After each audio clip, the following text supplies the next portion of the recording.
অনেকদিন পরেই একটা লাইফস্টাইল মিনি ব্লগ নিয়ে আসলাম। বিয়ে বাড়ি ছিলাম তাই এতদিন ভিডিও পোস্ট করা হচ্ছিল না। আজকে সকালবেলা পাস্তা বানিয়েছি, তারপরে বোনকে ডাক দিলাম। প্রথমে ওকে অল্প করে দিই, তারপরে আবার লাগলেও চেয়ে নেয়।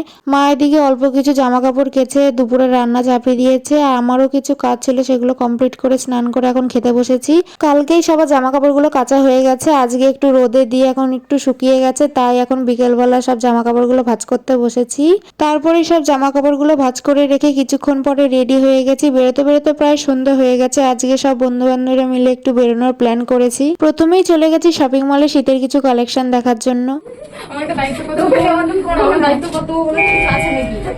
তারপরে পুরো শপিং মল ঘুরলাম, একটু ছাগলামি করলাম, কিছু ছবি তুললাম। আজকে আমি আর কিছু কিনিনি, দুজন কিনেছে। তারপরে চলে গেলাম মোমোর দোকানে। আজকে মেন আসার উদ্দেশ্য হচ্ছে মোমো খাওয়া। তারপরে মোমোকে বাড়ির জন্য পার্সেল করে নিলাম, দিয়ে বাড়ির দিকে রওনা দিলাম। তো ভিডিওটা এইটুকুই, সবাইকে গুড নাইট, টাটা।